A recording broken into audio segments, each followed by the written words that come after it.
What is going on, guys? Today's video is on the book Man's Search for Meaning by Viktor Frankl. Viktor Frankl was a professor of neurology and psychiatry, and this is probably one of the most powerful books I've ever read. The book chronicles Viktor Frankl's experiences as an Auschwitz concentration camp inmate during World War II, and during his time in camp, he's tortured, he's beaten, he's worked to the brink of death, not given enough food or proper clothing or shoes during freezing temperatures. He's subjected to vermin, frostbitten toes, and edema. He paints a truly horrific existence of his day-to-day camp life. Daily, people drop dead all around him from disease and starvation, and are executed for no reason at all. His mother, father, brother, and wife were all killed in the camps. With all this in mind, how could he find life worth preserving?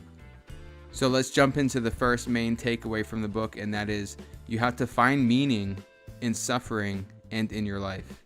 As Nietzsche says, he who has a why to live for can bear almost anyhow.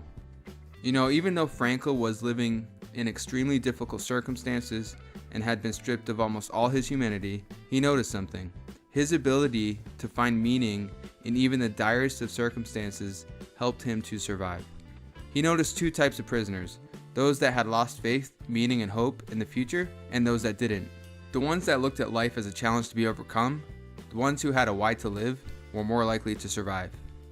He discovered that in life, you can either make a victory of your experiences, or you can ignore the challenge and simply fade away.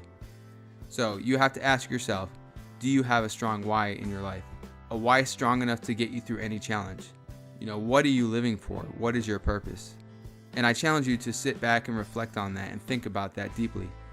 In Victor's case, he thought of future lectures that he would be giving based on his experiences.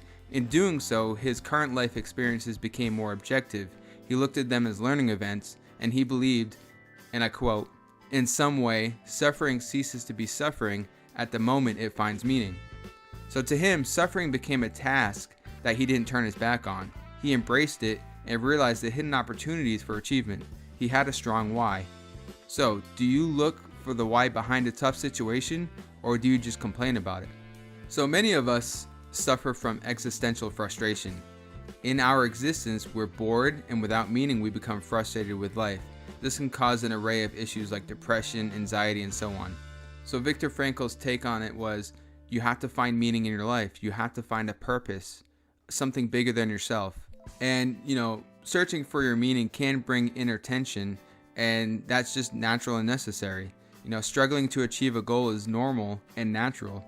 So really, I challenge you again, sit back, think about what's your purpose, what is your meaning in life. Really take the time to reflect on it. All right, the second big takeaway from this book is that you have a choice. You always have a choice. Between stimulus and response, there's a gap. And in that gap is the ability to choose how you respond to any given situation. There'll always be external forces acting upon you that you can't control, such as the traffic, weather, and so on. What you can control are those internal forces, your response. Never forget that you have the freedom to choose your reaction. It doesn't matter what life throws your way. What matters is how you respond to the situation. It's your attitude towards your existence that makes all the difference. And in the words of Viktor Frankl, everything can be taken from a man but one thing, the last of the human freedoms, to choose one's attitude in any given set of circumstances, to choose one's own way. You and you alone decide what your life will be in the next moment. Man is capable of changing the world and can change himself for the better.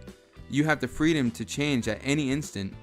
Even in a concentration camp where you have no freedom at all, you can behave like a swine or a saint. Which one depends on decisions, not on conditions. So let's look at an example from the book. A man's wife died and he was depressed, so the doctor asked him, "What if it was your wife that died? She would suffer, no?" He says, "Oh yes, she would." The doctor says, "Okay, then you are the one to take on the suffering instead of her. Isn't that what you would prefer?" The man says, "Yes, of course." So that's an interesting way to look at the suffering. Did the situation change? No. The only thing that changed was the old man's attitude towards the situation. That's a great example of someone finding meaning in suffering by changing how they respond to the circumstance. It's not about your situation, it's about your attitude towards your circumstances. When we are no longer able to change a situation, we are challenged to change ourselves. And there are many more lessons in the book, so I highly recommend you get a copy and you read it. I think it's available online, or you can read my more in-depth summary on my blog. I'll post a link down below. But one more lesson here. Happiness and success cannot be pursued. And I'll quote Viktor Frankl here. Don't aim at success. The more you aim at it and make it a target, the more you're going to miss it. For success, like happiness, cannot be pursued. It must ensue. And it only does so as the unintended side effect of one's personal dedication to a cause greater than oneself, or as the byproduct of one's surrender to a person other than oneself. Happiness must happen, and the same holds for success. You have to let it happen by not caring about it. I want you to listen to what your conscience commands you to do and go on to carry it out to the best of your knowledge. Then you will live to see that in the long run I say, success will follow you precisely because you had forgotten to think about it. So again, just a couple big takeaways from the book. Check it out, and if you liked the video, please like and subscribe. And go ahead and check out some of my other videos if you like this one. Thanks, guys.